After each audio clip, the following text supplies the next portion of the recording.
天凤国的冬天，白雪飘零，尽显萧瑟。皇城的城楼之上，这位昔日权倾朝野的宰相之女太子妃的经脉被全部挑断。姐姐，囚禁的生活过得如何？顾月熙，事到如今，你们这对狗男女还要干嘛？牲口的脾气还真大。顾月昭，父皇病危，本王作为太子即将登基为帝，故而今日心情大好，特地给你送来了一份大礼瞧瞧。娘，宁儿，娘，救我！莫文年，你疯了吗？那可是你的亲生儿子。亲生荡妇。姐姐，你忘了吗？6年前，一名刺客闯入你的寝宫，玷污了你之后，你才怀孕的。我没被刺客玷污，当年的事儿你们不都知道吗？姐姐，我们怎么知道你在制服刺客之前，是否早已与对方翻云覆雨了一番呢？龟殿下待你那么好，你居然在外养男人，真是不知廉耻。细细想来，莫文年的府邸一向戒备森严。6年前，刺客是如何悄无声息地进入我的寝宫呢？为何我一制服刺客，顾月熙便与莫文年立马出现了？和这一切都是这2人联手策划的阴谋。莫文年，你还有人性吗？行，娘，疼！宁儿，泪水模糊了整个世界，顾月昭再也没有看到宝贝儿子的身影，唯有城楼之下被4分5裂的肉块以及无限的血迹。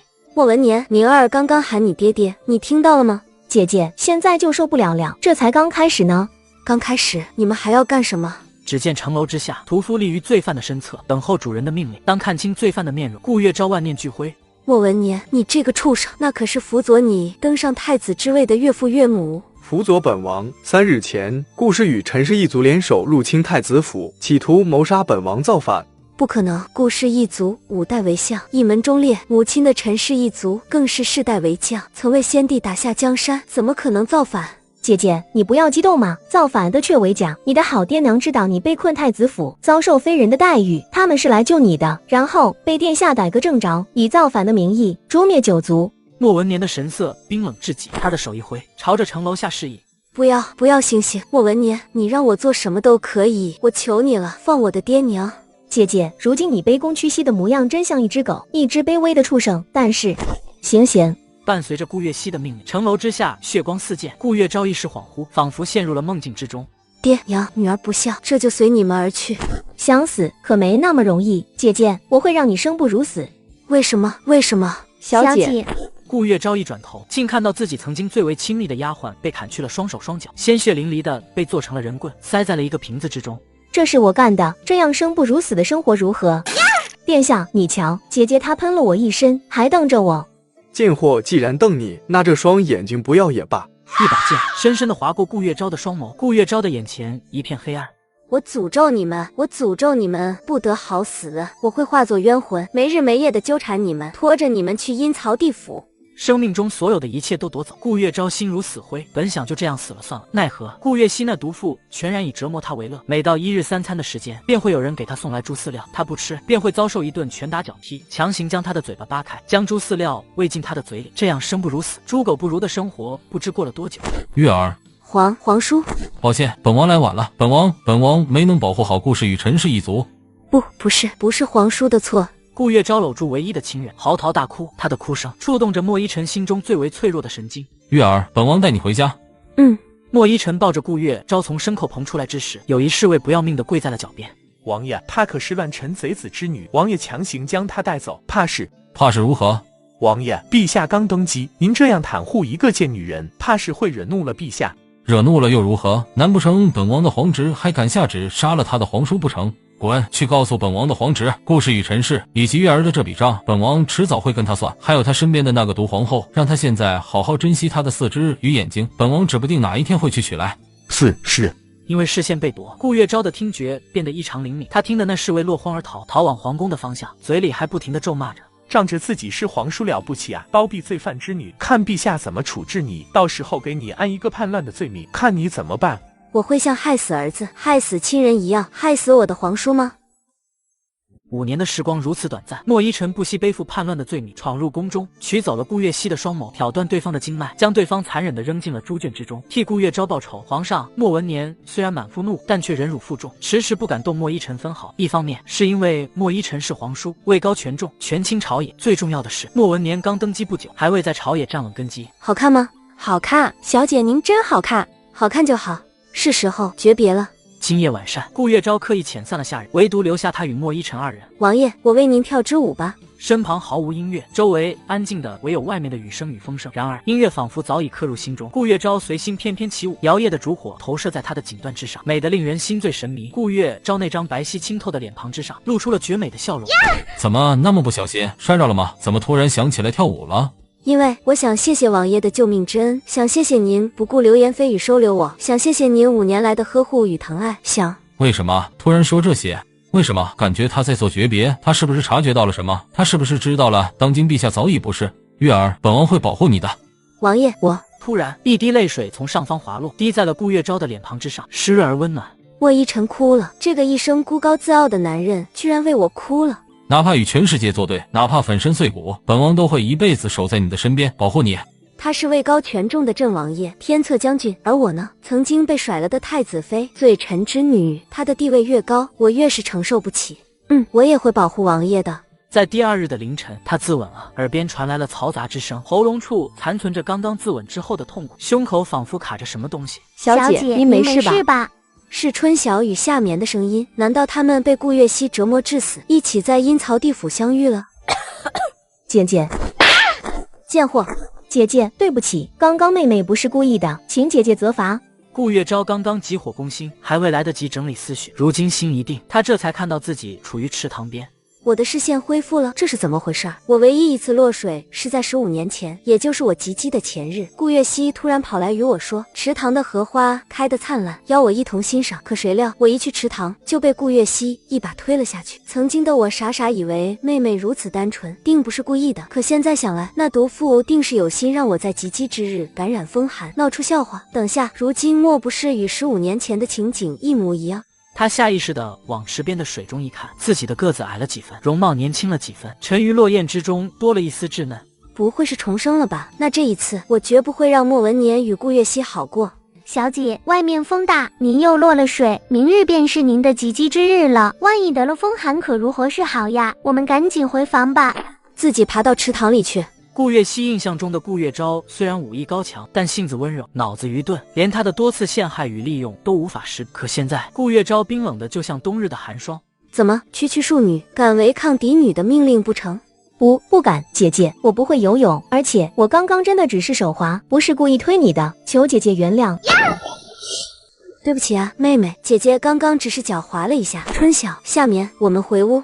奴婢让您不要去池塘，您偏偏不听，这下好了，得风寒了吧？真是的，奴婢立马去烧热水，给小姐洗个热水澡，驱寒气，再给小姐煎点药，但愿明日不要生病了才好。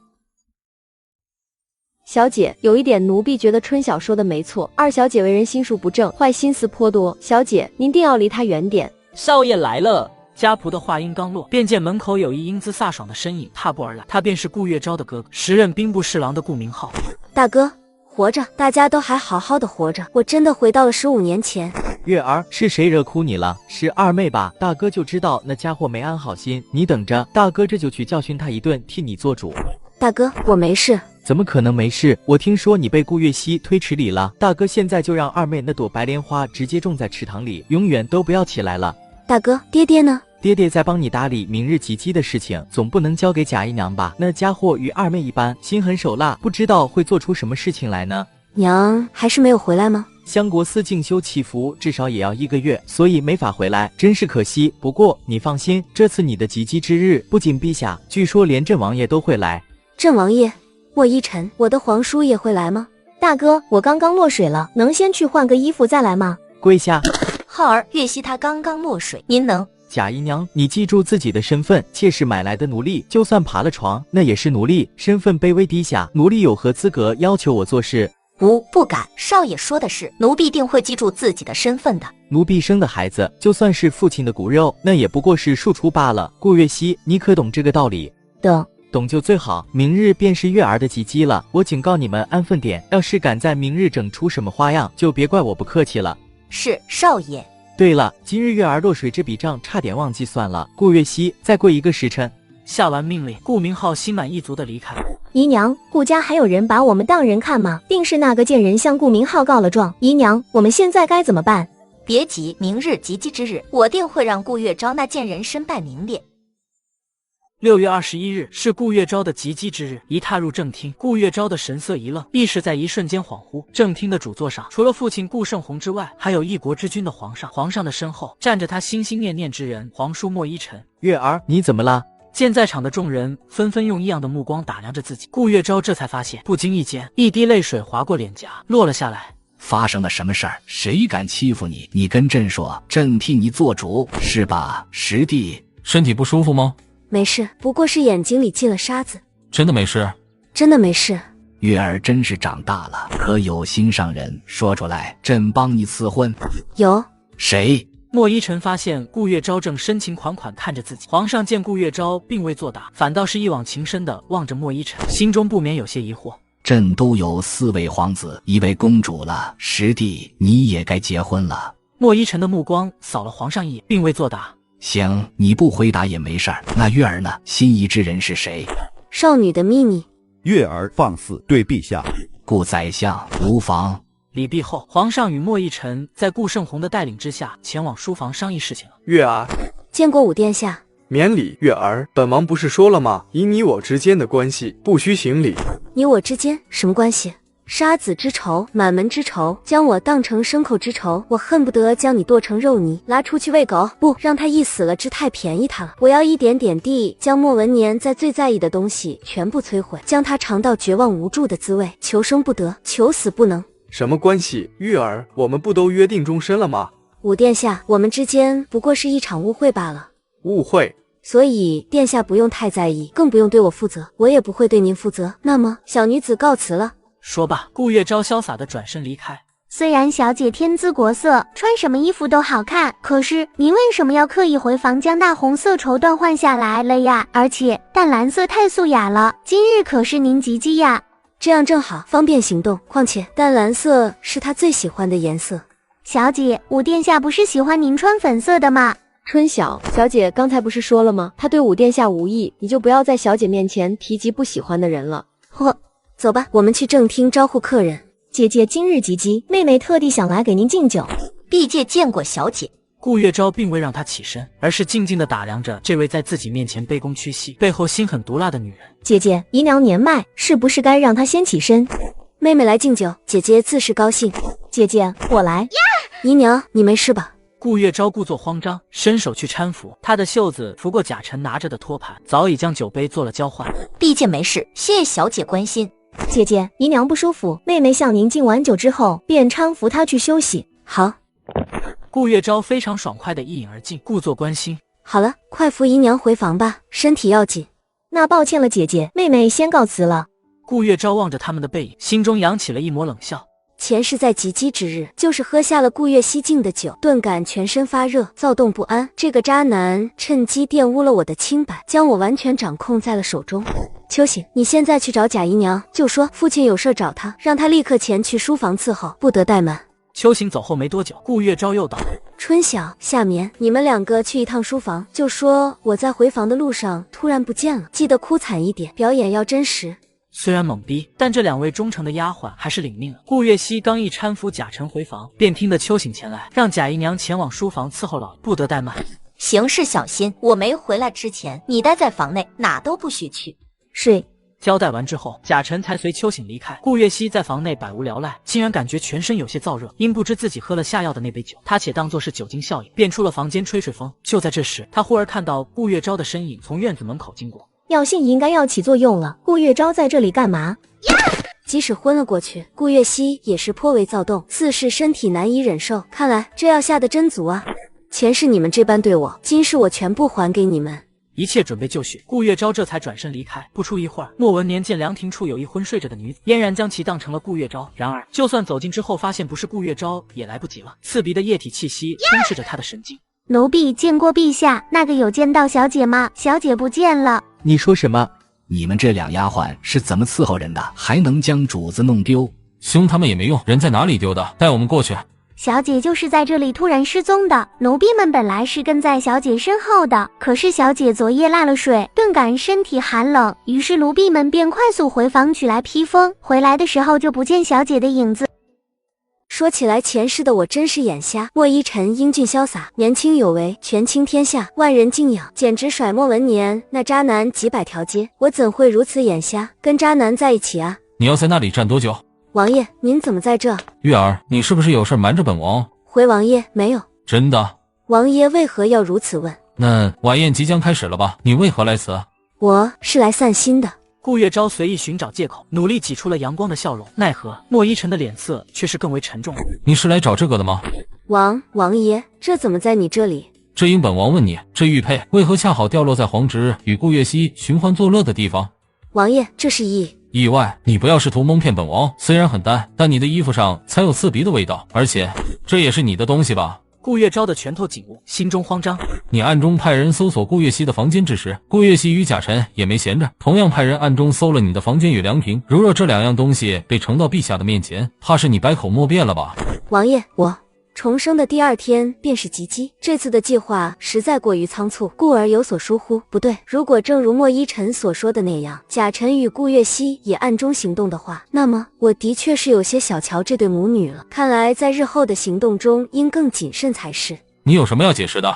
莫依晨想给顾月昭坦白的机会，哪怕他所说的一切都是谎言也无妨。奈何顾月昭却是深深低下了头，沉默不语。罢了，你不愿说，那就算了。他是我生命中最重要的人，我理应对他和盘托出，不应有半点隐瞒，哪怕会被讨厌，哪怕会被误会，我也该努力去证明。如若优柔寡断，如若任凭与前世一般的发展，我们两人又该如何改变命运呢？小姐，总算找到您了，晚宴已经开始了，老爷让您尽快前往正厅。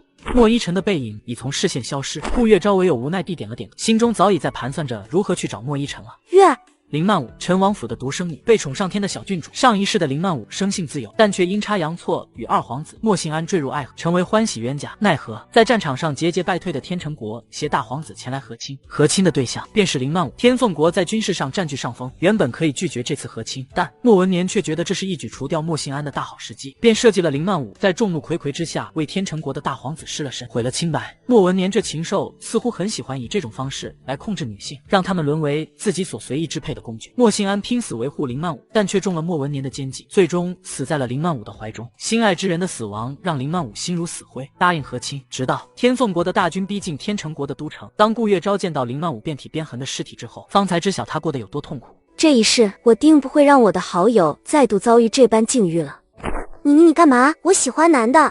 你怎么现在才过来啊？我能过来就不错了。你也不是不知道，我及笄的当天，我娘一直嫌弃我只会舞刀弄枪，非要让我学习刺绣，学不会还不让我出门，这还有没有天理了？然后你绣完了？当然了，你不知道这2个月闷在府里可把我给憋坏了。这什么玩意儿？蚯蚓。蚯蚓？你一个女孩子绣那玩意儿做神？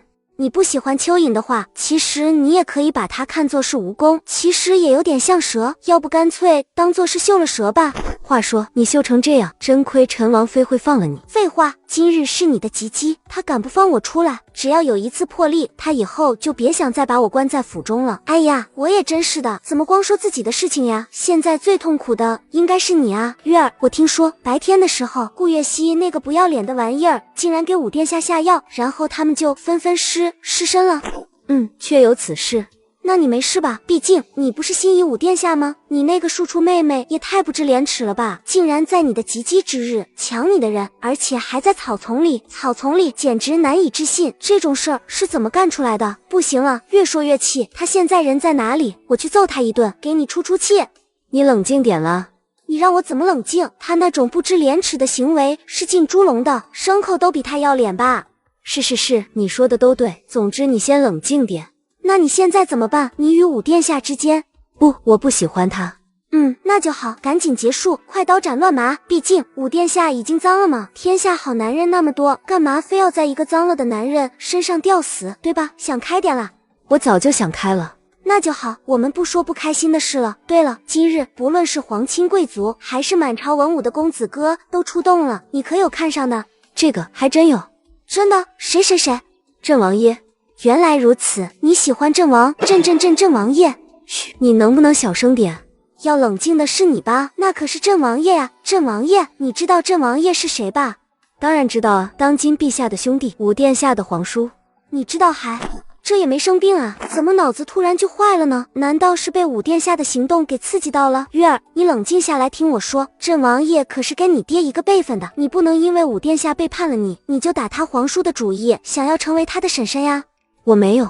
如果你真要报复武殿下，干嘛不找当朝陛下下手，干脆让武殿下乖乖的跪在你面前，喊你母妃，让他成为你的干儿子，这样多带感。你放心，凭你倾国倾城的姿色，以及父亲在朝中的地位，要在后宫争宠并不难。现在武殿下是洛贵妃的养子，你可以在成为了贵妃之后，向陛下提议，让武殿下成为你的养子，这样你要怎么惩罚与捣鼓武殿下都可以了呀，如何？我们认真点。好吧，我只是告诉你，如果你是为了报复武殿下而去追求郑王爷的话，其实对你与郑王爷都不公平。我对郑王爷是认真的，我喜欢他，非常喜欢他。你认真的？确定不是晚辈对长辈的尊重？不是，是想要与之长相厮守、白头偕老的情愫。不是，我们上次见面，你还在一个劲的夸武殿下的好，怎么我绣了几根蚯蚓之后，你就移情别恋了？你什么时候喜欢上郑王爷的？以前不是很懂，现在才发现的。王爷自然是比武殿下以及任何一位皇子好上太多了，可是辈分不一样啊！你以后准备我叫你什么呀？怎么感觉你在占我便宜呢？曼舞，你会帮我的吧？我跟王爷有点误会，正愁该如何解决呢？知道了，我会帮你留意的。是你将药物撒在衣服上，陷害本王的。殿下，真的不是奴婢做的，奴婢什么都不知道。说的详细点。顾月熙不敢抬头去看莫文年，只是盯着地板，顺从的将今日发生在自己身上的事儿如实相告。今日在父王面前，本王将所有的责任都推卸到你的身上，你可有记恨？奴婢不敢，本来就是奴婢没能完成殿下的委托，请殿下责罚。责罚就不用了，顾月熙，只要你乖乖听话，本王定会想办法将你救出来。是，奴婢现在已经是殿下的人了，请殿下随意使唤奴婢，奴婢什么都愿意为殿下去做。甚至为了以示忠诚，他竟然朝着莫文年的鞋子亲了上去。莫文年望着像狗一般卑微的趴在地上的顾月熙，眼中闪过了一丝厌恶。若不是这个女人长存价值，真恨不得将她碎尸万段。起来，脱了，过来伺候本王。是，殿下。顾月昭梦中尽是前世的悲惨遭遇。莫依晨因多次包庇罪臣之女，当今圣上莫文年在朝中站稳了脚跟之后，狠心的逼着莫依晨交出了军权，并设计陷害，将自己的皇叔送上了断头台。皇叔，小姐，您没事吧？做噩梦了？幸好一切都是做梦而已。不，这不是简简单单的梦，而是前世故事的延续。这一世，我断然不会让自己重蹈覆辙，我会带着上一世的爱一起与莫依晨厮守终生。小姐，老爷吩咐将昨日集击的贺礼都送到了小姐的院子里了，小姐您要去看看吗？好。他刚走出门口，虽然前世早已经历过，但却还是被小小的惊讶到了。这也太多了。那是自然，谁让小姐天生高贵，貌若天仙呢？对了，小姐，今日一早，武殿下差人送来了礼物，说是给您道歉。差人还回去，顺便把他及笄之日的礼物也还回去。是，小姐，拆贺礼吧。将郑王爷的贺礼单独找出来给我，其余的你们拆吧，看着随便处理吧。顾月昭下完令便回了房间，很快春晓便将莫依晨所赠送的贺礼呈了上来。小姐，这其他皇子、世家公子都是十几甚至几十个巨大的贺礼一起送的，怎么郑王爷就……礼物并非看多少与大小的。他小心翼翼地解开了丝带，揭开了贺礼的盖子，那是一个玉制的手镯。更重要的是，在玉里面竟然藏着一束小小的粉色薰衣草。顾月昭爱不释手，将玉镯从盒中取出，不经意间压在手镯之下的一个小小的纸条便带了出来。月儿，恭喜你及笄了，今日你大概会收到很多价值不菲的贺礼吧？本王就送点简单的。这块玉是本王在边境打战之时偶尔发现的，本王见其中有一朵粉色薰衣草，倍感新鲜，便让人制作成了手镯，望你会喜欢。不过盒子那么小，想来你也不会察觉吧？一切都交给上天去定夺吧。不知为何，顾月昭从莫依晨的文字中读出了无奈与心酸。前世的我们擦身而过，没有缘分，但就算如此，莫依晨依旧对我生死相护，怎么那么傻啊？莫文年一下早朝，便见几名太监扛着一堆被顾月昭退回来的贺礼，脸色瞬间不好了。莫天纵正巧路过，目睹到这一切。莫文年，这顾家大小姐不要，你可以将他们送给那位与你缠绵的剑胚子树初呀，你跟他比较相配。六弟开玩笑了，顾月昭，你这是在变相引起本王的注意吗？贾臣被禁足，顾月熙在佛堂，顾月昭难得过了几天舒坦的日子。这几天，顾月昭每日都会早起练武。顾明浩见今日顾月昭迟迟没来用早膳，便亲自过来叫他。大哥，累不累啊？要不要进去休息一下？你说你一个女孩子家那么拼命做甚，哪怕是天塌下来，都有父亲与哥哥替你担着呢，你怕什么？知道了，我这不是怕以防万一吗？没有这种万一，谁敢动你分毫？我顾明浩第一个不放过他。谢谢大哥，大哥，你能帮我个事儿吗？我想要一些护卫。这好办，我现在就去安排。大哥，这事儿不急了，我来的不是时候吗？林曼武见顾月昭与顾明浩直愣愣地盯着自己，茫然地一低头，他的手中拎着原本要进来通报的家谱。我本想给你一个惊喜，所以就把这家伙给打晕了。凌小姐，你再那么豪爽下去，怕是没人敢要喽。就你啰嗦，我今天可是来给顾月昭撮合姻缘的。怎么，你要去见武殿下？不是他。不是他还有谁？你不就喜欢武殿下这种貌美肤白、文质彬彬的男人吗？哪有？等下，你先别说，让哥哥猜一下，难道是户部尚书的大公子陆文彬？他长在你的喜好上？不是。还是侯府之子？哎呀，顾大少爷，你别猜了，放弃吧，你绝对猜不到。怎么可能猜不到？我把吉吉之日前来的世家公子哥全数说一遍，定能猜中一二。大哥，女儿家的闺房之事，你就别干预了，走吧，走吧。可是总要让哥知道一下，能不能配得上我家妹妹吧？放心，绝绝对对的配得上。暂时不要让我哥知道这事儿。那是当然，我怕你哥知道你暗恋朕王爷之后被吓死。滚！你一大早的过来找我，难道是因为王爷？猜的没错，我是来给你制造与王爷的见面机会的。今日王爷会在军营组织一次娱乐性的赛马比赛，赛马比赛可是军中活动，哪怕是皇亲贵族也没几个人知道。我给你带来了那么大的消息，你要怎么报答？哎，我跟你说话呢。知道了，我欠你一个人情。春晓，夏眠，赶紧伺候我换衣服。忽而有一黑色的人影从林曼武的身后飞过，然而他刚追出去几步，那黑影便消失无踪了。逃了，月儿，你吓死我了！顾月昭的目光朝着黑影消失的方向，眉头紧锁。居然敢来偷窥宰相的千金，那人到底是谁派来的？莫文年吗？我想是有人盯上你了，加强一下身边的护卫吧。知道。主人，查到了什么？回主人，郑王爷今日军中赛马，顾小姐会过去。顾月昭怎么突然对赛马感兴趣了？你下去吧。主人，能让属下见？现在还不是时候。未等黑影语毕，莫文年便不耐烦地打断了他，随后踏步离开。月儿来此作甚？看赛马？军中可不是女孩子们玩过家家的地方。我是来参加赛马比赛的，王爷，我们去选择马匹去了，先告辞了。你干什么呀？将士们的赛马很激烈的，会受伤的。爱始于欣赏，如果王爷瞧不起我，那要怎么进展？放心，我定要露上一手，让他大开眼界。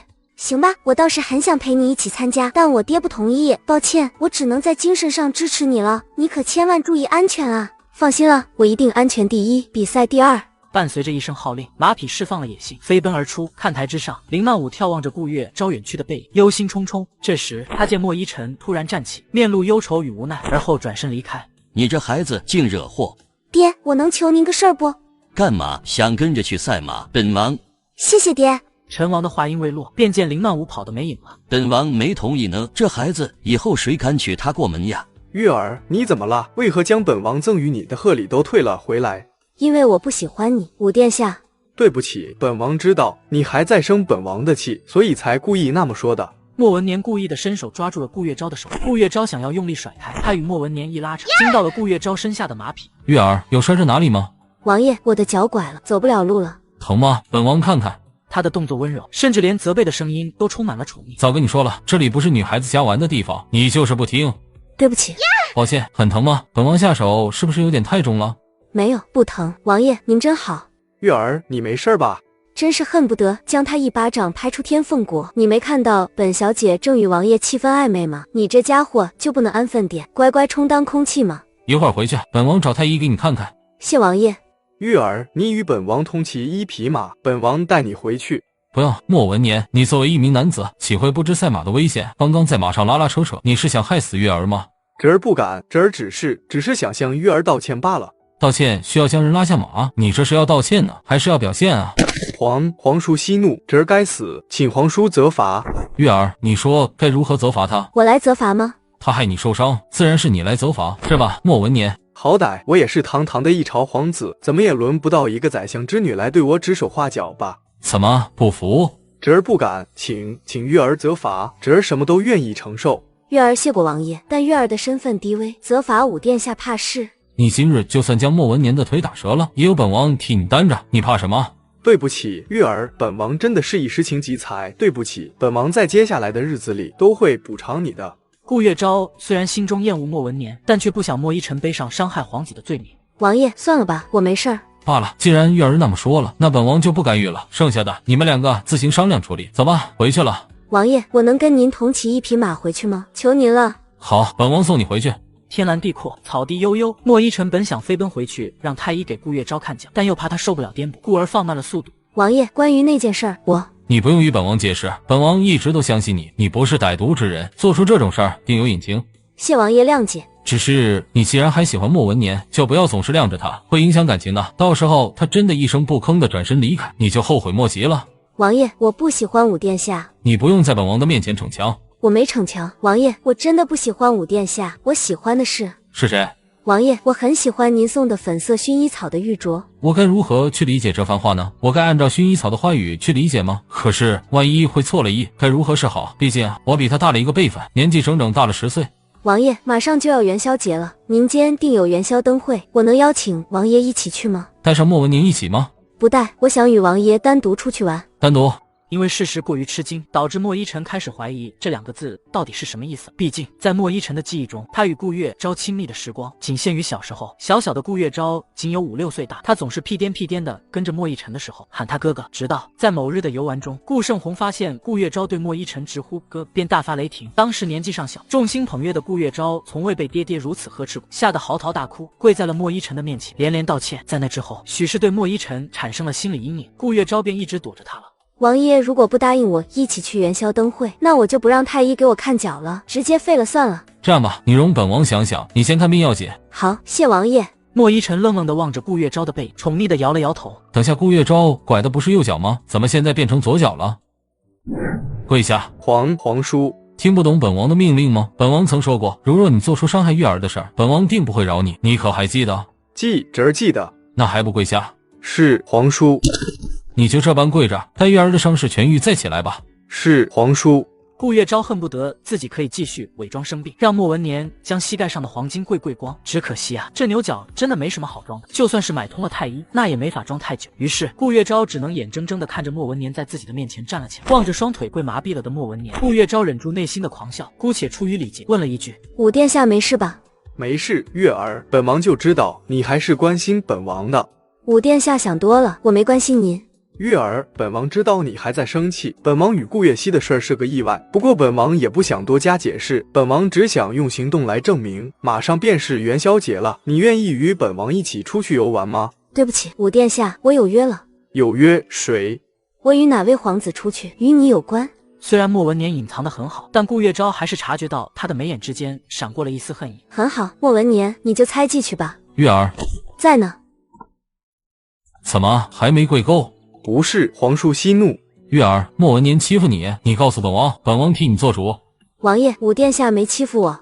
顾月昭，干嘛呀？打扰我看王爷。你还好意思问我干嘛？你这见色忘友的家伙，你知不知道我因为担心你也参加了赛马，原本我能进入前3，接受王爷的赏赐，结果你知道发生了什么吗？结果突然冒出了一个混账出来，骑着马撞到了我的马上，真是的，不会骑马就别骑了，气死我了。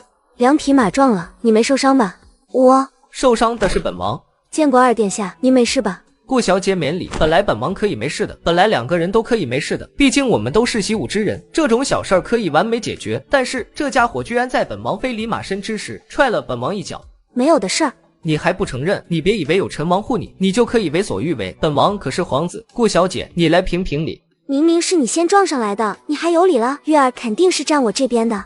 本王撞上来的时候不是喊了吗？本王与这匹马的磨合度不好，让你赶紧躲开。明明是你傻愣在原地碰瓷好吗？跟一匹马都磨合不好，二殿下，您干脆这辈子都不要骑马算了，对吧？月儿，顾小姐。被2人同时盯着，顾月昭额头上的冷汗直冒。莫信安为人颇为体贴，隐约察觉到了顾月昭的尴尬，便想着转移话题。今日顾小姐怎么有空来军中来看赛马？关你什么事儿？二殿下，你别想向我家月儿套近乎，我明确的告诉你，我家月儿不喜欢你这种类型。没法好了，简直没法好了！我承认顾月昭沉鱼落雁，美若天仙，但我对她又没那方面的意思，不过是想缓解尴尬罢了。顾小姐喜欢什么样的类型，本王不知道，但本王知道，本王不喜欢你这种类型的。抱歉，二殿下，刚才的这句话我撤回。怎么知道自己说错了？不应该说，全天下没有人会喜欢你这种类型。哼，月儿，我们走。被林曼舞强行拉着离开，顾月昭满腹委屈。唉，叹气是什么意思？对我不满吗？麻烦你有点淑女的样子，不然二殿下不喜欢你。我才不稀罕他的喜欢呢，哪怕全天下的男人都死光了，我也不会跟他在一起。有必要说的那么绝对吗？这样吧，我们打个赌，如果你以后喜欢上了二殿下，那我把脑袋割下来给你。不是，我要你的脑袋做甚？你答应我3个条件，如何？别说3个，100个都可以，反正我绝对不喜欢他。话说今日军中赛马比赛，他怎么知道的？你说今日出现在宰相府的那个黑影，会不会是二殿下派来的？你对二殿下多点信任行不行啊？不行，反正他今日带马撞了我，我就是跟他过不去。你不是废了他一条腿吗？扯平了，他失去不过是一条腿，而我失去的可是尊严。还是没有吗？对不起，殿下，请殿下责罚。罢了，毕竟怀孕这种事儿急不来，不过也不能拖得太久，不然就不能伪装是在及笄之日意外让顾月熙怀孕了。月儿，护卫与丫鬟我都给你带过来，现在他们都在院子里站着呢。我们出去看看吧。抬起头来。是，小姐。可曾服侍过他人？回小姐，没有。月儿，你放心，我可以问过牙婆子的，这群丫鬟都是刚被爹娘卖掉不久，没有伺候过人，我哪会挑二手的给你。如若他们都是新人的话，那么这2名丫鬟的举止便有些可疑了。这2位无论是下跪的姿势礼节，还是被问话时候的应答，都太规矩了，就像受过调教一般。贾찬，这个在宰相府看似透明的人，果然被禁足了，都不让人省心。这样吧，将这2名丫鬟拖出去，各打30大板。小姐饶命，奴婢们是哪里得罪了小姐吗？对了，将这2人拖到红雨阁，也就是贾姨娘的面前去打。听到贾姨娘这3个字，顾月昭发现这其中还有3名丫鬟与2名护卫的神色一正，面露恐惧。5名丫鬟与2名护卫被拖到了红雨阁外执行杖刑。顾月昭经过精心挑选，总共留下了10名丫鬟。我生平最讨厌背叛，如若你们乖乖听命于我，好生侍奉，我定有重赏；如若你们敢在我的面前耍花样，我保证让你们求生不得，求死不能。是，小姐，奴婢们定当好生侍奉，绝无二心。春晓，夏眠，你带他们下去洗漱一番，好好调教一下礼仪。是，小姐。丫鬟挑选完毕，接下来便是选护卫了。顾月昭冷厉的目光扫过那38名男子。我要的不是进来充人数的泛泛之辈，是真正的强者，是可以保护我、为我效力的强者。功夫可不是用嘴巴吹出来的。这样吧，你们用木剑进行战斗比赛，留下1人。不出一会的功夫，一名蓬头垢面、全身污泥的男子打败了所有人。你可愿意为了我去死？你是我大哥买来赠送于我的奴才，理应你的命，你的一切都是属于我的。顾月昭见污泥男子迟迟没有回答。怎么，主人的问话都不回答？不敢，是主人，属下愿意。先去洗一下，换身衣服吧。谢主人。顾明浩带着剩下的丫鬟与护卫离开之后，顾月昭回屋看了会书。过了一段时间，家仆重新将那污泥男子带了上来。属下见过主人。抬起头来。是主人。你叫什么名字？回主人，不知道，属下失忆了，不记得原生的名字。失忆？什么时候失忆的？1年前。失忆的那段时间里，你在做什么？要饭。在哪里要饭？在宛城西面的贫民窟。可有朋友？有，但很少。可记得朋友的名字？男子乖乖地报出了几个陌生的名字。失忆之前，你可有记得的东西？只有一点，那是刻在骨子里的绝对命令，必须对主人绝对的忠诚，绝无二心。你所说的主人，可是我？是您。没有名字，终究不变，你就唤作秦风。从今日起，你便跟着我，记住，我是你的主人，你必须对我的命令无条件的服从，哪怕我让你去死。是主人。奴婢见过少爷。姨娘，你跪着做甚？我们可是一家人。奴婢是妾，是买来的奴，不敢高攀主人。你也知道不敢高攀，家臣，我一直看在您给顾家诞下了子嗣的份上，便从未追究你当年爬床一事，甚至若你想安稳过日子，我们也不会亏待于你。可是如今你却几次3番的作妖，今日还想在月儿的身边安插奸细，你到底是何居心？奴婢不敢，奴婢岂敢做出此等事情？请少爷明察，还奴婢一个公道。还你公道？你也有脸说？你不用急着辩解，那些人都已经乖乖招供了。少爷明察，那是他们冤枉奴。他们不过是变卖的奴隶，冤枉你做甚？家臣，这是我给你最后忠告，收敛起你的自作聪明与小伎俩，如若让我再发现什么，我定让你生不如死。是少爷。顾月昭可以啊，竟然能将我安排的7个人全部揪出来，可见他极难对付，以后行事必须要做好万全的准备了。就那么好好跪着罚跪1天，让你清楚的知道自己到底几斤几两。是，奴婢遵命。大事不好了，少爷，三小姐她在佛堂晕倒了。月溪她怎么了？少爷，奴婢自知有罪，愿意接受惩罚，但求您救救月溪吧。来人，快去请大夫，带我去佛堂看看。恭喜三小姐，她有喜了。月溪她怀孕了。是的，小姐。今日宰相府晚膳的气氛沉重的令人窒息。不知羞耻，我们顾家一向光明磊落，怎么就除了你那么个女儿丢人现眼？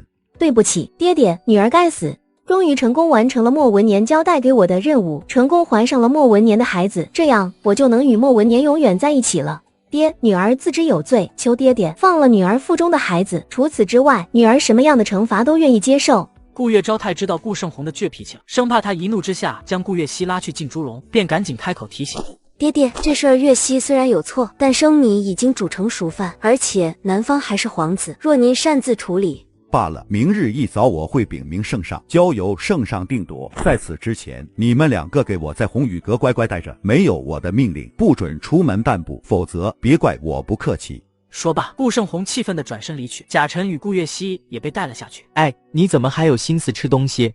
身体是革命的本钱，哪能因为不重要的人的破事儿而牺牲自己的身体？这倒也是。话说，你真的不介意月溪与武殿下有孩子吗？毕竟你以前那么喜欢武殿下。大哥，我不喜欢武殿下。月儿，你长大了。那当然。第2日，乌云密闭，压得人喘不过气来。早朝结束之后，顾胜红便单独觐见了皇上，将顾月溪的怀孕一事和盘托出。放肆，简直不知羞耻，不知检点！来人呐，把莫文年的畜生给朕叫过来。是，陛下，老奴这就去传武殿下。莫文年还不知发生了何事，一踏入殿内，便听得皇上的呵斥传来。跪下！莫文年跪在地上，听闻顾月溪怀孕之后，心中涌起了一份喜悦，但面上不写。莫文年故作震惊。难道是上次及笄之日儿臣与他的哪一次？请父皇恕罪，儿臣真的不是故意的。朕知道这事儿你也是受害者，谢父皇谅解。可是儿臣中了他人的陷害，儿臣对不起父皇，请父皇责罚。这莫文年是将所有的责任都推给了顾月溪，是在暗讽我们顾家不会教育女儿顾家的脸面与一世英名，算是被兜光了。王爷驾到！进来。莫一晨一身凛然正气，刚一踏入殿内，便察觉到了气氛诡异。本王来的不是时候。不，正是时候。顾月溪怀孕本是家丑，理应不由外人插手，奈何皇上对莫一晨信任有加，和盘托出。师弟，你看怎么办吧？莫文年，你想怎么办？侄儿毕竟是男人，虽然这次是被陷害的，但既然有了孩子，侄儿理应负。莫文年，你倒是说说看，何来陷害一说？当时侄儿见三小姐躺在庭。及笄之日，本王听了你的辩解，便觉得奇怪。你既然见到了昏迷的顾月溪，本王就当作你错，把对方当成了月儿。你为何不呼救，而是只身前往？莫文年，你作为天凤国的五皇子，可知男女授受不亲，男未婚，女未嫁。你只身去找顾月溪，难道就不怕他人见到你们独处而起疑？还是说，你就是想让别人见到你们这般模样？皇叔，侄儿不敢。你有什么不敢的？本王现在只能庆幸当时在庭中的不是月儿，不然一个好好的姑娘就被你糟蹋了。皇叔息怒，侄儿不敢。皇兄，既然莫文您说了愿意负责，您就给他们赐婚吧，反正他们2个倒是挺般配的。朕会赐婚，让顾家三小姐给你做妾，以后这件事儿你也不用跟朕汇报，朕不会再管了。下去看着就糟心。为了一个顾家庶女得罪了当今圣上，这笔买卖是不划算的。但是没关系，让顾月溪怀孕另有目的，而重获父皇信任的方法也正在逐步进展。是父皇，儿臣告退。顾胜红也跟着退下，殿内唯独剩下了兄弟2人。这帮孩子真是没一个让朕省心。发生了什么事儿吗？还能是什么事儿？还不是这帮孩子暗中夺嫡的事儿。昨夜洛贵妃一直在朕的耳边吹枕边风，说太子失德，暗示让朕扶持信安成为储君。开什么玩笑？太子是说废就废的。太子做了什么吗？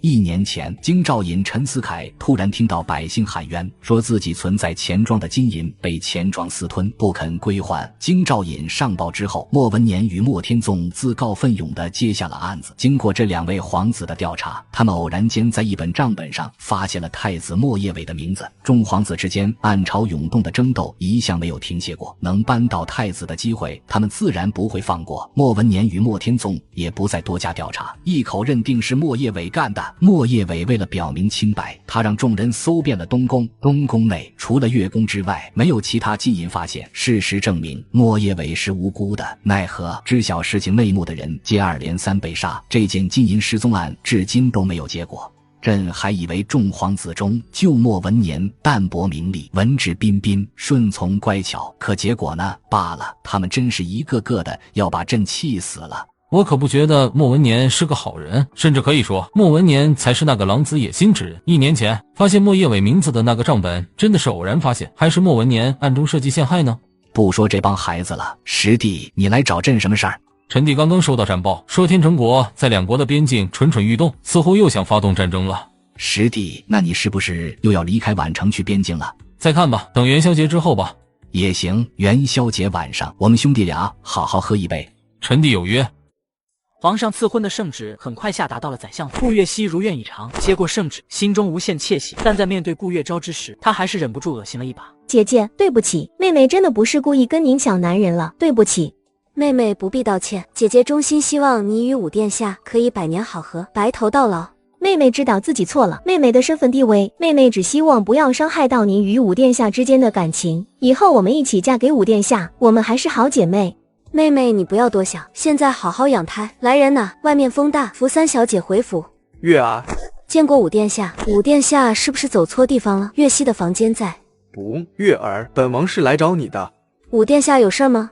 月儿，本王知道你现在心情不好，因为本王与你妹妹定下了婚约，所以你才会心情如此烦躁。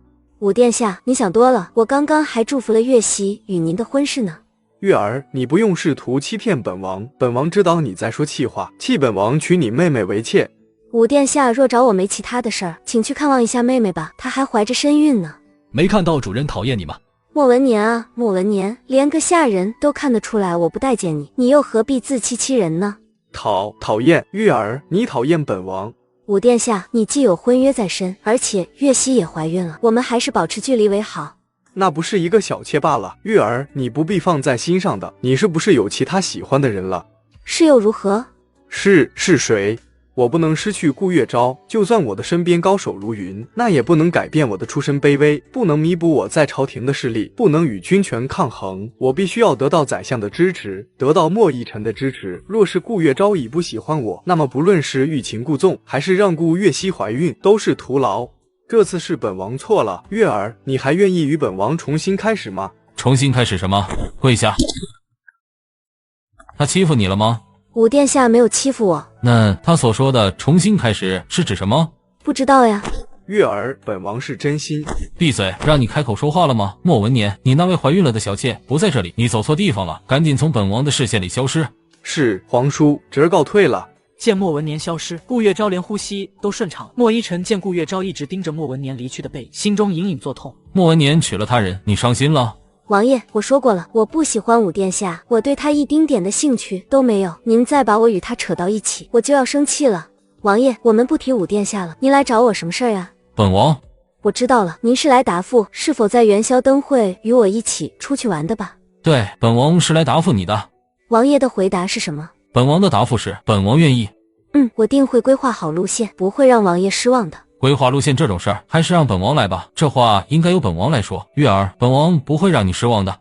顾月昭的心在一瞬间被揪紧，前世被莫一晨精心呵护了5年的记忆疯狂涌现在了脑海之中。月儿，王爷，我想，你想如何？我想一辈子都。顾明浩望着搂搂抱抱的顾月昭与莫一晨，满脸写着震惊，就差将眼珠子瞪了出来。见过王爷，王爷，你们这是在？月儿他眼睛进沙了，本王帮他吹，就这样，本王走了。说罢，莫一晨如风般转身离去。哥，你找我什么事儿呀？不是，这话应该大哥问你吧？你与王爷这是在吹沙子？不是大哥说你注意照点身份，那位可是当朝陛下的兄弟。吹沙子都不行。不行，你们居然还你怎么可以抱着王爷？那位可是王爷。哥，你找我干嘛？五殿下又将贺礼送还回去。元宵节如期而至，莫文年假借看望顾月熙腹中胎儿为由，经常出入宰相府。月儿，你如此打扮，是要去赴约会啊？殿下，您在这里呀，奴婢一直在找您呢。两位继续，我走了。我今日必须知道对手是谁。今日与顾月朝赴约的到底是哪位皇子？本王有事先走了。顾月熙望着莫文年果断离去的背影，狠狠地骂了一声：顾月昭这个贱人，明知道我怀孕了，还来勾引五殿下，贱人！主人，来人跟踪我们。黑衣人是否与几日前我与林曼舞跟丢的是同一人？秦风。是主人。我倒要看看你的真面目。皎洁的月色之下，露出了黑衣人那张棱角分明的俊朗面容。顾月昭一时看得有些入神。月儿，莫依晨赶到，黑衣人的神色一慌，赶紧捂住了面容，遁逃了。顾月昭给了秦风一个眼色，秦风心领神会，朝着黑衣人逃跑的方向追了上去。月儿，你没事吧？王爷，我没事儿，毫发无伤。抱歉，本王应该派人。王爷，该道歉的是我不听王爷的安排，不让王爷派人保护我，才碰到了这种事儿。王爷，您会原谅我吗？不原谅，除非你今晚能陪本王玩得开心。王爷放心，我会努力的。王爷，我可以像小时候那样喊您哥哥吗？我的皇侄们喊我皇叔，他喊我哥哥，那我的皇侄们喊他什么？不行。为什么呀？按辈分来说，我是你叔。您是五殿下他们的叔叔，又不是我的叔叔，而且小时候我就是喊您哥哥的呀。小时候你不懂事，现在我也不懂事，反正在您的面前，我就是不懂事的。这样我可以喊您哥哥了吗？顾月召见莫依晨，迟迟没有回答，只要做出妥协。那就我们两人独处的时候，可不可以？废物，不过是让你去调查顾月朝跟谁赴约了，你居然连这点都做不好，留你何用？要不要让你跟你弟？对不起，主人，属下该死，请主人责罚，但求您不要。你说是顾月朝身边的一个护卫打伤的你，那你在回来的途中可有被跟踪？他却有跟踪属下，但主人放心，他被属下甩掉了。你没被任何人看到过容貌吧？若此刻的回答不能令主人满意，那么我将与弟弟死无葬身之地。回主人，没。那就好，今夜你便在暗室跪着，没我的命令绝对不能出来，听到了没？是主人。可以。可以什么呀？你与本王独处的时候，本王准你唤本王哥哥。哥哥，不，见到了王爷的这般羞涩模样，我只想直呼相公。罢了，你不愿意就算。别算了呀，我愿意。香，不是哥哥。香，你刚刚想喊本王什么？没什么，那是以后的事情了，防止走散，牵着手比较好。这里就你与本王两个人，不是还有个船夫吗？你觉得他会将我们冲散？以防万一嘛。莫依晨无奈地摇了摇头，并不反抗。突然，顾月昭的手一正，目光瞬间变得尖锐。莫依晨紧跟着提高了警惕，朝着顾月昭视线的方向看去。那是河流的北岸，沉静如墨，冷清至极。唯有一对小情侣，似是想要避人耳目，在那边卿卿我我。前世的杀人魔大案在管城影响巨大，上至文武百官，下到普通百姓都深受其害，死亡人数高达几十人，最终惊动朝野。皇上命人彻查此事儿，刑部尚书查了很久都没头绪，最终莫文年自告奋勇抓获了这位杀人魔。正是因为此事儿，莫文年得到了皇上的赏识，距离储君之位更近了一步。而那位恐怖凶煞的杀人魔的第一次作案，便是一对情侣。住手！莫依晨与顾月昭互换了一个眼神，分别行动。抱歉，我一定会将杀人魔抓获，替你们报仇的。前世为了讨莫文年欢心，加入了调查中，隐约的记得前世被抓获的杀人魔的真面目，那就是今夜跟踪我，被我砍伤了左臂的那位黑衣人。不对，根据刚刚那位杀人魔的身手来看，他的左臂明显完好无损，行动自如。也就是说，杀人魔并非是那位黑衣人，那位黑衣人估计是被莫文年误抓的。可是前世那位黑衣人被莫文年抓获之时，不仅没有喊冤，甚至还乖乖地承认了罪行。正当顾月昭满头雾水之际，莫依晨回来了。抱歉，跟丢了。不过本王亲眼目睹那人进入了皇城之中。月儿，本王先送你回去，之后再去京兆尹府报案。好。可有查到有关那黑衣人的线索？属下有看到那黑衣人进入了未央宫。未央宫？若那黑衣人是莫文年的下属，那么事情的真相便昭然若揭了。前世的莫文年残忍地将那黑衣人当成了无辜的替罪羊，这个黑衣人也是奇怪，被当作弃子般抛弃了，他竟然还愿意乖乖听从莫文年的指示。对了，那黑衣人是否知道你跟踪他到了未央宫？回主人，没有，属下在跟踪之时一度离开了黑衣人的身后，让他以为属下跟丢了，而后属下是易了容之后再跟踪的。你会易容？是的，因为那黑衣人知晓属下的容貌，故而属下才易了容，脱下了显眼的外套，伪装成他人。秦风不仅功夫上乘，而且还会易容，更要命的是他在行动之时的临场应变能力。若不是身经百战，他会在跟踪那么短的时间内想到易容伪装。这个秦风到底是什么人？1年前他失忆的那段时光里，到底在为谁效命，都做了些什么？除了易容，你还会什么？基本的战斗、暗杀以及治病，属下都会。这家伙绝非泛泛之辈，定是某个江湖人士，亦或者皇亲贵族手下的得力助手。若他以真面目示人，怕是会被他人认出，给我招来不必要的麻烦。给自己易容一下，换张脸吧。天色晚了，早点回去休息吧。明天早上我还有任务给你。是，主人。顾月昭望着他的身影融入夜色，陷入了沉思。前世的莫文年为何要找替罪羊？是因为他没有本事抓获真正的凶手，还是说他与杀人魔是一伙的？这场震惊朝野的杀人大案是他的自导自演。宛城的府衙从昨晚堂堂的镇王爷莫依晨亲自来报案之后，便一直处于焦头烂额的状态。王爷，您忙碌了一夜，还是早点回去休息吧。若案件有新的发展，臣定会及时向您汇报的。不，本王就在这里等着。京兆尹宣大人，杀人魔的下一个行动地点是在玉城东面郊区，被害者是一名叫做曹洪成的年轻男子，请您速速前往救人，无名氏留。这是。小姐，您一大早这般打扮，是要去做什么呀？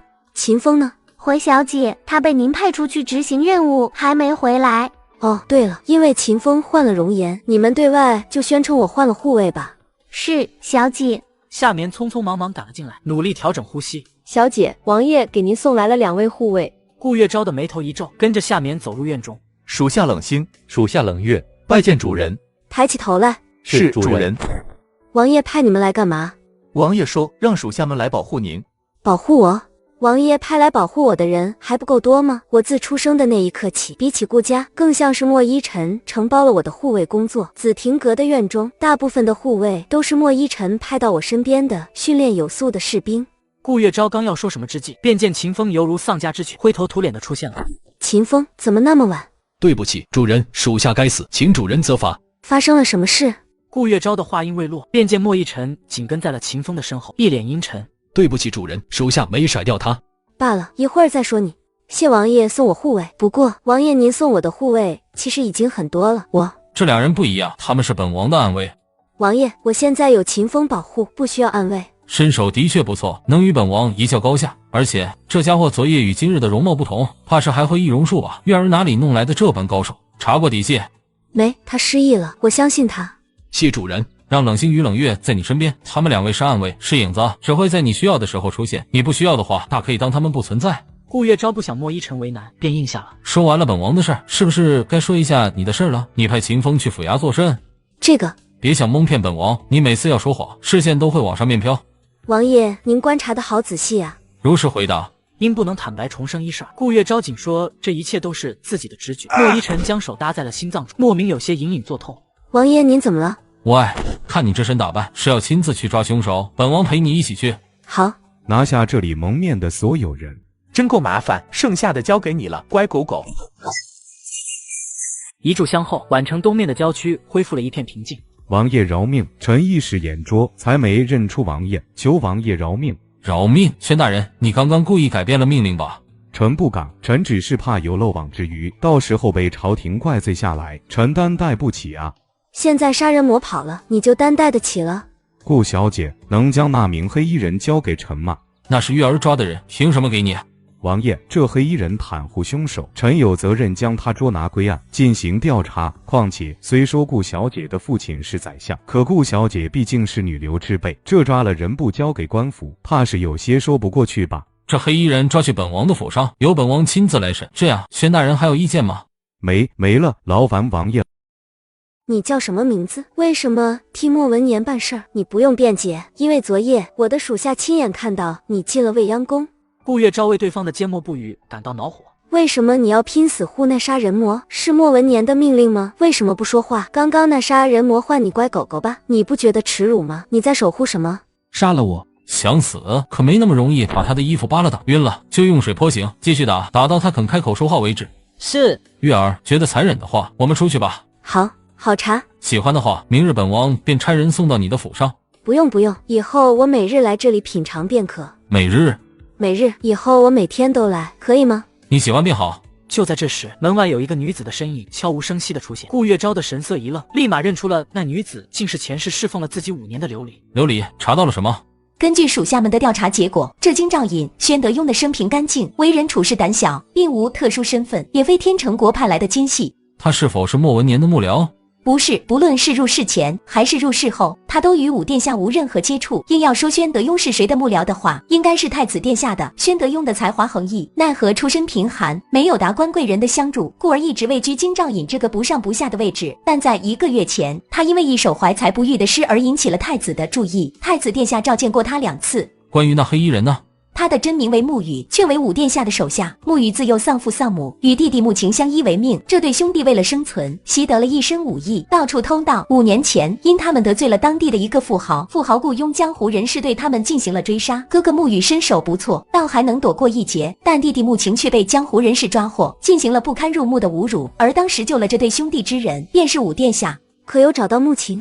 找是找到了，只是……他顿了顿，似是有些难以启齿，但还是恭敬作答。顾月昭听着琉璃的汇报，眼眸中不免闪过了一丝心疼。这时，门口突然传来了狱卒的声音：“王爷，那黑衣人被打晕过去了，需要用水泼醒，继续打吗？”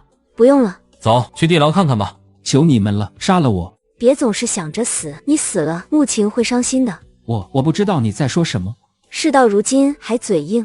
顾月昭的视线朝着琉璃看去，白布一揭开，是一名约13、14岁的男子。虽然死了有段时间，尸体有些腐败了，但依旧能看出他曾是一名俊秀的少年。晴儿死了，为什么？你们杀了他？你冷静点，他死了已有半年了。半年？我的却有半年没有与晴儿相见了，怪不得主人他一直不让我见弟弟晴儿，为什么？主人他……莫文年一直在欺骗你。不会的，主人他不会骗我的，主人他明明答应过我的，只要我乖乖的听他命令，臣服于他，他就会善待我的弟弟。你们骗人！莫文年不过是看你功夫不错，想要利用你罢了。至于你那柔弱的弟弟，哼，你觉得莫文年会好吃好喝的供着他？他可从来不用会养无用的棋子。穆情与你分开之后，便被扔到了暗卫训练营，接受残酷的训练，每日遭受鞭打，他的身子骨忍受不了，在半年前去世了，被扔在了乱葬岗。5年前那帮派去追杀你与穆情的人，怕也是莫文年的人吧？穆情是我生活在这个世界上唯一的动力，只要为了弟弟，我可以为莫文年当牛做马，哪怕去死都心甘情愿。可是还是被莫文年残忍的背叛了。只要能让莫文年付出代价，你们让我做什么都可以。你必须先回答我几个问题。我可以回答您的任何问题，甚至我这条命都能为您所用，为您效忠，成为匍匐在您脚边最忠诚的狗。但是我有个条件。且说来听听。我要知道莫文年的暗卫训练营的地址，我要让所有欺负过晴儿的人都付出代价。可以，你要知道暗卫训练营，替弟弟报仇，我自是不反对。但是那边危险重重，你一人过去，怕是凶多吉少。我可不想刚收的下属就那么没了。不是不让你报仇，只是我们要做就必须做的彻底，直接断了莫文年的一条手臂。所以穆羽，你必须听我行事。是，主人。今日你出面保护杀人魔，是莫文年的命令。是，对不起。莫文年与那杀人魔是一伙的，他是否与你一样是莫文年的下属？那人却与莫文年是一伙的，但却不是莫文年的下属，甚至莫文年还对他敬重3分。敬重？你可知对方的身份？不知，他每次都是神不知鬼不觉的出现，若不是他对属下，属下只记得他的面容，其他一概不知。不过他身上有奇怪的印记。印记？什么印记？在哪里？这里。那可是一朵被剑刺穿了的血色牡丹花。对不起，属下不记得了。怎么会不记得？你不是看到了吗？每次那人来的时候，都会指定属下前去侍奉，属下听命于莫文年，自当不敢怠慢。但是那人他有奇怪的嗜好，属下当时很紧张，只是隐约见他脱了上衣，有个印记，然后属下就跑了。都被如此对待了，这家伙到底是如何忍耐至今的呀？这次的行动也是如此，明明是他一人就能搞定的事儿，他也会向莫文年要了属下，让属下跟在他的身边。那杀人魔的名字叫什么？不知。他喜欢你都不告诉你名字。王爷。干嘛？不能问了？你不是跑了吗？不是清白还在吗？避讳什么？王爷，还是不要戳别人的伤疤比较好。行，你准备拿他怎么办？我准备将他重新放回莫文年的身边，毕竟王爷您不是也在意那印记吗？主人，属下不愿意用美人计。我是让你去了解杀人魔的行踪，然后及时向我汇报。是主人，不过属下被王爷所抓一事想必已经传到了莫文年的耳中，若是直接回去，怕是……放心，办法我已经给你想好了。待一切就绪，沐雨的身影从镇王府消失，已是傍晚了。王爷，我用沐雨，您没意见呀？他的身手不错，为你所用是如虎添翼，但若他背叛你，本王定会让他生不如死。谢王爷，有王爷作为后盾，我什么都不怕。对了，您说的那个被剑刺穿的血色牡丹花是什么印记啊？天成国内有一个隶属于皇族的暗部组织剑之牡丹，该机构内的成员个个武功高强，身负异能，他们的心脏处会用天成国皇族的鲜血刺上牡丹的印记，代表对天成国对皇族的永世忠诚。现在这个暗部机构的成员已经混入了天凤国的城内，本王地牢里所关着的便是他们。他们大摇大摆地混入进来，难道没人察觉吗？想必宫中有人，甚至是皇亲贵族在包庇吧。莫文年，怕是不止莫文年，莫叶伟也极为可疑。太子殿下，但根据沐雨所坦白的信息看来，太子殿下似乎完全置身于世外。明日进宫，本王去试试那位太子。今日天色不早了，本王送你回府。今日天色不早了，王爷不留下请我吃晚饭？今日你一整日都不回家，郭宰相会担心的。秦风，你回去告诉爹爹与哥哥，我今日在镇王府用膳。是主人，属下告退。王爷，您这下没借口赶我走了吧？吩咐下去，今日顾小姐在此用膳，月儿她喜欢吃辣。是王爷，属下会吩咐厨师的。这与我们说好的计划不一样，你想临阵退缩吗？别说的那么难听，我们的交易内容是我替你在玉城掀起腥风血雨，散播恐惧，让你通过解决此事件来博得圣上的关注，得到百姓与朝野的认可，而你帮我找到顶替这一切的替罪羊。可你原本安排的替罪羊没了呀。那种狗要多少有多少。不一样，我就要沐雨。为什么非沐雨不可？你相信命运？不相信。正当莫文年一筹莫展之际，忽而暗室外传来了窸窣的声响。莫文年与男子一个警觉冲了出去，竟见沐雨全身血迹，奄奄一息的趴在暗室门口。主人，没事吧？怎么被折磨成了这样？好残忍！可有人跟踪你？回主人，没有。回暗室说吧。乖狗狗，别这副表情。除了我主人，我还没给其他人包扎过伤口呢。你应该感到荣幸。荣幸你个锤子！你不是被皇叔抓了吗？怎么逃出来的？身上的伤是怎么回事？主人，属下被带往到了王爷的地牢，王爷为了让属下招供，对属下严刑拷打，属下几次都被折磨得晕过去，所以属下便干脆伪装成了死亡。王爷见属下死了，便将属下扔在了乱葬岗，属下是趁着有些力气了之后才爬回来的。殿下，既然乖狗狗回来了，那我们的交易便可以继续了。行吧。对了，我们的行动计划改变一下吧。什么意思？别那么紧张，我们原定的计划是先通过杀害大量的百姓，然后向朝廷官员下手，从而引起圣上的关注，对吧？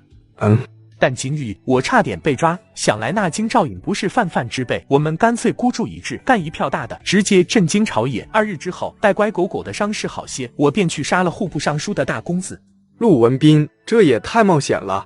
放心吧，乖狗狗陪我一起去，不会有事的。万一有什么闪失，他可以替我去死。晨曦洒下紫亭阁，顾月昭刚用完早膳，秦风便带来了沐雨的情报。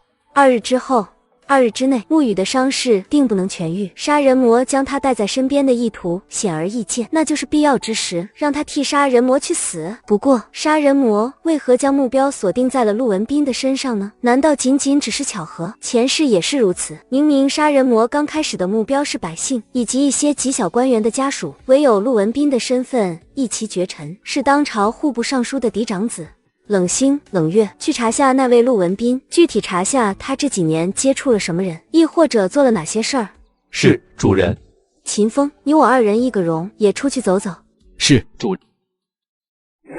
见过父皇，见过皇叔，请问父皇，您找儿臣何事？让你过来，不是陛下找你，而是本王有事问你。皇叔请吩咐。本王听你父皇说，因为1年前的事儿，你至今仍然饱受非议。身正不怕影子斜，侄儿定会用行动来堵住众人非议的嘴巴。说得好，叶伟，你皇叔这次过来就是要给你行动的机会。行动的机会？叶伟，你可知晓近日来出现在宛城的杀人魔？回皇叔，侄儿失职，侄儿不知。是吗？莫叶伟在回答这个问题的时候，眼眸下意识地往下方瞄了一下，这是人在心虚亦或者撒谎之时才会出现的无意识的举动。这位一直藏身于东宫的太子殿下，看来也并非泛泛之辈。这次杀人魔案件，你就随本王一起调查吧。若能大破此案，便无人敢再非议你了。是，谢皇叔提拔。前世陆文斌被杀的时间是在申时，案发地点是在一家说书的茶馆之中。易了容的顾月昭与秦风随便找了一个靠窗的位置坐下。瓜子要吗？客官，从我这里买瓜子要比在茶馆买便宜很多很多。你这是在明目张胆的抢生意啊？怎么能说抢呢？客官，我这是在为客官着想啊。您看，您来这里听书，已经支付听书的费用了吧？按照道理，茶馆是不是不该再额外收费了？对。不过这里有个绑定消费，您既然来了茶馆，定要喝茶啃瓜子吧？可是这里茶水与瓜子的价格比一般的茶馆高出4倍多。虽说是听书茶馆，可你已经支付听书的费用了呀，凭什么茶水跟瓜子要卖的那么贵？这是坑骗客官的消费陷阱。有道理。我这里的瓜子的价格与外面的一样，可以帮您省下一笔不小的费用。你怎么又来了？滚！一天到晚来这里抢生意。疼。原来你也知道疼啊，沈一家，你敢再来茶馆，看我不打断你的腿！沈一家这个名字我熟，这位沈一家造成的损失全部由我来赔偿。你来赔偿？沈一家给我们茶馆造成的损失估摸皆有50两银子吧，你赔得起吗？50两银子，我哪有给你们造成那么大损失啊？你这是敲诈！够了吧，以后不准再找沈一家的麻烦了。是。店小二心满意足地回到茶馆，沈一家又气又恼。你傻不傻呀？50两银子呢，就那么白白送人了？也不算白白送人，至少那店小二不会再打你了呀。疼吗？走，请个大夫看一下吧。顾月昭猝不及防的关心让沈一家不觉一怔。沈一家自小贫穷，在宛城南面的贫民窟长大，每日都过着狗一般的讨生活的营生，有上顿没下顿的。在他的生命，尊严被践踏，身体被毒打，都是常有的事儿。为了活着，为了赚钱，他可以隐忍一切，甚至他还会放下身段，嬉皮笑脸的去讨好、迎合对方。关心的话语是奢侈品。沈一家已经好久没听到有人问他疼不疼了。我皮糙肉厚，打就打呗。关键是你的钱怎么办呀？50两银子都可以在玉城租个店铺了，到时候就可以进货卖。记得前世，这位沈一家将在未来的几年内快速崛起，成为了天凤国的首富，富可敌国。商人在封建王朝的地位虽然低下，但金钱却是万能的。我要与莫文年乃至其背后不知名的势力抗争，必须要有庞大的资金支持。你的瓜子，我用50两银子买下了。我的瓜子不值50两银子，我不卖。不卖，我给你钱，你都不要啊？不要，你是个好人，我不想坑你的钱。这样吧，你刚刚说的关于50两银子做生意的操作，我觉得很有意思。我现在给你50两银子，就当做是我投资了你，让你去做生意，如何？你投资我，可万一我失败了呢？让你的钱打水漂了呢？生意上1次2次的失败是常有的事儿，到时候你再来找我，我再给你钱做生意。恩人，我不会让你失望的。顾月昭的嘴角一抽，不免为这个头衔感到无奈。他不过是想卖未来首富一个人情，将来好办事罢了。对了，恩人，请问恩人尊姓大名，家在何处？我也好去拜会您。不用，若有事我来找你。是，恩人。阵亡顾月昭将今日跟踪陆文斌一事和盘托出，并推测了几个凶手可能会动手的地点，其中说书茶馆是重点关注的对象。莫一晨心领神会，当即就派了亲信前去那几个地点蹲守。莫一晨也将自己在皇宫试探莫叶伟一事告知了顾月朝。虽然并无证据，但本王总感觉叶伟有猫腻。月儿，这事儿你不要插手了，由本王来处理便可。王爷是在担心我的安危吗？太危险了。不危险，毕竟王爷会保护我呀。有时候情况危急，本王怕。若是王爷觉得有时候您会顾不上我的话，王爷解决完这次案件之后，你教我功夫吧。你本就功夫不错，用得着本王教？行不行吗？行是行，但是师傅，那我们就那么决定了。王爷，哥哥，师傅，这顾月朝对我的称呼越来越多了，以后不知道会喊我什么呢？时光飞逝，2日很快便过去。顾月昭与莫一晨找了一棵隐蔽的树木藏了起来，坐等杀人魔现身。放心，本王是亲自去东宫把他拖出来的，他到现在还是一头雾水，不知道发生了什么事儿呢，更别提通风报信了。那太子殿下没问您发生了什么事儿吗？问了，本王没搭理他。乖狗狗，你曾杀过人吗？没有。莫文年没让你杀过人？没有，主人给我任务，基本都是跟踪偷窥的活儿。沐雨担心顾月昭等人没来，便想着拖延一下时间。您经常杀人？是，我清楚的记得，我杀的第一个人是我的双胞胎弟弟。双胞胎弟弟？你想知道他的名字吗？没兴趣。明明是你挑起的话题。您的双胞？乖狗狗，关于我的过去，待我完成任务之后再与你好好说说。待他反应过来，刀疤男子的佩剑早已出鞘，冲着陆文斌的背影去。杀人魔，你跑不了了，投降吧。怎么又是你们？乖狗狗。沐雨听到他的呼喊，并未上前搭救，而是冷漠地倒退了几步，与他保持了距离。沐雨，难道那件是你？为什么？不帮你是理所当然的，帮你才需要理由吧？秦风，抓活的。主人的命令，抓活的。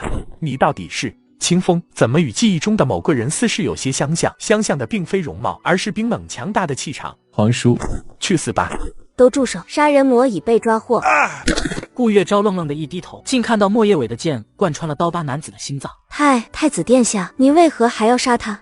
本王见他冲过来，怕他会杀本王。杀你？你刚才没看到月儿已经抓获杀人魔了吗？你刚才没听到月儿说住手了吗？对不起，皇叔，侄儿真的是一时情急才。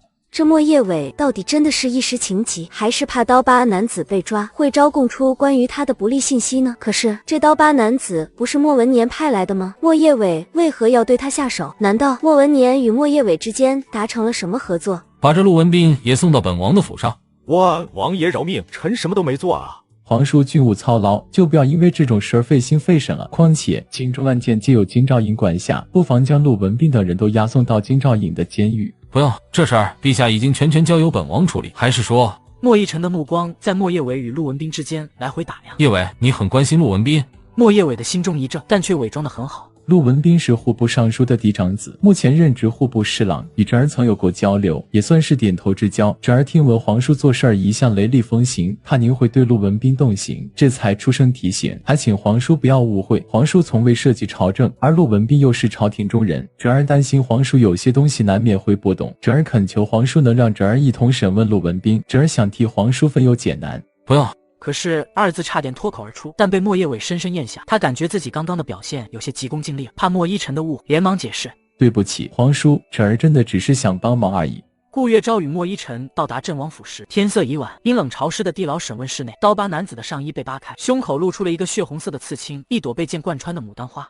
真是天成国的奸细，而这奸细居然还与天凤国的皇子莫文年互相勾结，与莫叶伟似是也有某种联系。沐雨，你可知他的名字？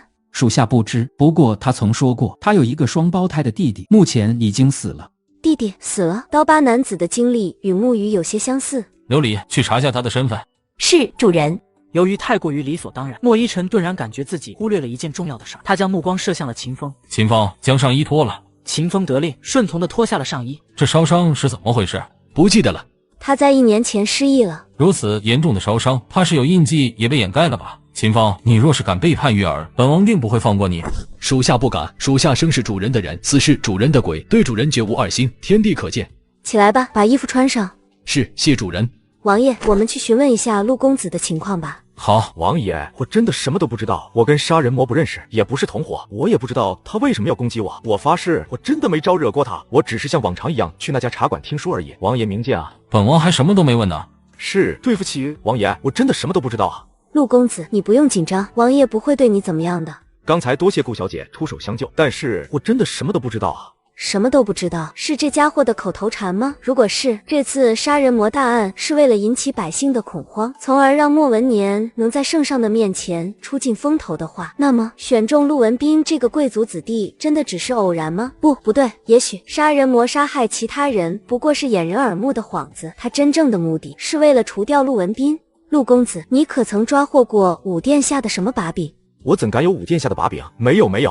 你仔细想一下。顾小姐，仔细想我也想不出来啊！我与武殿下身份有别，不敢私下见面，怕落人口舌，反倒是太子殿下偶尔会因为朝中政务而遇到。说到这里，陆文斌忽而一怔，想起了什么？没什么，毕竟这事儿与杀人魔大案无关。有无关系由本王判断，你只管说。是，其实在1年前我去过一次钱庄，当时钱庄的金银失窃案还未发生，我偶尔间看到太子殿下与钱庄的掌柜在一起。他们在一起说了什么？不知道，我哪敢偷听太子殿下的对话，不过也有可能是我当时太慌张，认错人了。因为那之后我觐见过太子殿下，太子殿下说他从未去过钱庄。你将你去过钱庄并偷看到了太子殿下一事儿告知了太子殿下，若是太子殿下去钱庄做了什么见不得人的事儿，那作为人证的你岂不是会被……说到这里，顾月昭与莫一晨的眸光一亮，彼此对视了一眼，似是将所有的线索都整合在了一起。极有可能杀人魔是叶伟的人，是叶伟派人前往除掉陆文斌的。不会吧，毕竟我也拿不出太子去过钱庄的证据啊！太子殿下完全可以说我眼花看错了啊！有没有证据不重要，只要有你的存在，武殿下等人便会重整旗鼓，要求详查1年前的钱庄金银失窃案，并会死咬着太子殿下不放。莫叶伟是清白的，倒还好。若是他真有什么猫腻，怕是储君之位难保了。不过，从莫叶伟如此关心陆文斌来看，他定是有什么不可告人的秘密。陆文斌，明日早朝，你听本王的命令行事。本王倒想听听叶伟会如何辩解此事。是，王爷。王爷，大事不好了，宣德庸自杀了。什么？陆文斌，你且暂时回府。月儿，我们去趟京兆营。请问谁是第一个发现宣大人死亡的？是臣妇。今日晚膳之后，老爷说有公务要处理，便独自来了书房。大概半个时辰前，臣妇担心老爷操劳了太久，会有些饿了，便想着给老爷送些糕点。结果一推开书房，就看到老爷上吊自杀了。主人，这位宣夫人频繁将手伸入袖中确认，可能是藏了什么。宣夫人，您袖中之物可方便拿出来？王爷明鉴，老爷绝对不会做这种事儿的。莫依晨与顾月昭满头疑惑，打开了书信，随后愣住，这是宣德庸死前留下的遗书。他之所以将这份遗书藏起来，想必是因为其中的内容会给他们家族带来灭顶之灾吧。遗书之上写明了2个事实：第一，杀人魔是天成国的奸细，因为宣德庸在天凤国郁郁不得志，所以他干脆一不做二不休，与奸细私通。为了证明自己与奸细关系密切，宣德庸还在遗书中透露了奸细的名字为石胜启。第二，杀人魔大案是宣德庸自导自演，为的就是利用此案来向天凤国的朝廷证明自己，从而加官进爵。选择陆文斌下手并非偶尔，而是为了报复，因为宣德庸曾受到过户部尚书的打压。畏罪自杀？不，这不是自杀，而是他杀。一般情况下，若是上吊自杀，脖子处勒痕的后方会因为脑袋是吊着的缘故而往上倾斜，但是宣德庸脖子处的勒痕却是持平，应该是有人从宣德庸的身后勒住了他的脖子，将他勒死之后才挂到梁上，伪装上吊自杀的。真正的幕后黑手想通过牺牲宣德庸来保全自己。居然连选择陆文斌作为下手目标的理由都写得明明白白，想来这位幕后黑手是不希望与户部尚书产生敌对关系。这种事儿除了莫叶伟，还有谁能干得出来呢？好一招栽赃陷害，金蝉脱壳啊！宣德庸之死只是意外，并非畏罪自杀，你们且当这份遗书不存在，任何人都不得声张。是，谢王爷。第2日的朝堂之上，明明莫依晨曾明确下令让众人对遗书保持缄默，但是宣德庸私通奸细，报复户部尚书一事依旧传得沸沸扬扬，其中的传播者是谁，不言而喻。莫叶伟杀了杀人魔一事得到了圣上的大嘉赞。谢父皇夸奖，不过儿臣能打破杀人魔大案，全是靠着皇叔的帮忙，侄儿谢过皇叔。莫依晨俨然明白自己成了莫叶伟炫耀的资本，心中略有不爽，看向了陆文斌。此时的陆文斌已认定谋害自己的人是宣德庸，所以他对莫叶伟的敌意早已全消。莫依晨不想在朝堂上给自己找难堪，便不让陆文斌出面指证莫叶伟了。此时的紫庭阁内多了一位新成员，沐雨已被秦风整了容颜，留在了顾月昭的身边。沐雨这个名字已不能再用了，以后就唤作秦时吧。是，秦时谢主人赐名。秦时以后定会竭尽全力侍奉主人，鞠躬尽瘁，死而后已。你既已效忠于我，那我也会遵守诺言，帮你复仇。不过你现在的伤势还未痊愈，复仇行动必须从长计议，你且在这里安心疗伤，可行？一切听从主人安排。顾月昭这边的吩咐刚结束，便见春晓慌慌张张地冲了进来，毫无礼数可言，不得在主人面前无礼。不愧是莫文年调教出来的人，礼数就是周全。春晓，以后学着点。是，小姐，对不起，是春晓鲁莽了。小姐，大事儿不好了，那个武殿下来了。他来找顾月溪？不是，他说是来找您的，是专门来找您的，现在就在院子里，带了一大堆的礼物。他还说了，若是您不愿见他，他今日就在这不走了。秦风，你随我出去见人。殿下来找我，所谓何事？本王没事，就不能来找你了吗？虽然殿下找我没事，但我倒是有事要找殿下呢。你找本王有事？什么事儿呀？殿下可认识户部尚书的嫡长子陆文斌？他怎么了？1年前案件发生之前，陆文斌曾在钱庄见到太子与钱庄的老板私会。什么？同一时间，莫依晨也将此事儿告知了前来镇王府拜访的莫天纵。此事儿当真？1年前，我与莫天纵在钱庄的账本上查到了莫叶伟的名字，原以为可以将这位太子拉下台，最后却因为没有确切的证据而只好作罢。我一直对此事儿耿耿于怀，但苦于没有契机调查，而今冒出了一个陆文斌来，可谓是天赐良机啊！自然为真，月儿岂敢欺骗殿下？不过，这户部尚书与陆文斌皆是太子的人，他们又怎会指控自家主子呢？这事儿不难，陆公子对被行刺一事怀恨在心，殿下只要有法子证明杀人魔是太子殿下的人便可。到时候您不仅可以扳倒太子，想必户部尚书也会投靠于您，可谓是一石二鸟。可是这杀人魔是我的人呀。不过对于杀人魔突然提出要杀戮文斌，我的确心存困惑，让本王想想。莫叶伟那边深藏不露，神龙见首不见尾，但我至少可以通过莫文年与天成国奸细勾搭这条线，查到相关的线索。刚刚经过我的刺激之后，想来莫文年很快会与天成国的奸细联系，商议下一步的行动计划吧。月儿，谢谢你帮本王出主意。不客气。对了，月儿，本王给你带了礼物，上次及笄之日的贺礼，许是你不喜欢吧？本王听闻你最近经常跟随皇叔一起打打杀杀，伤筋动骨，便想着给你送些药材过来补补身体。月儿谢过殿下，不过这些不是应该给怀孕的妹妹送过去吗？他那边本王已经派人送去了。总之，月儿，你要相信本王，本王最爱的人一直都是你。啊呸，渣男！谢殿下的一番心意。不客气，那今日本王先告辞了，改日本王再来看你。顾月昭望着莫文年消失的背影，冷星冷月跟踪莫文年。是主人。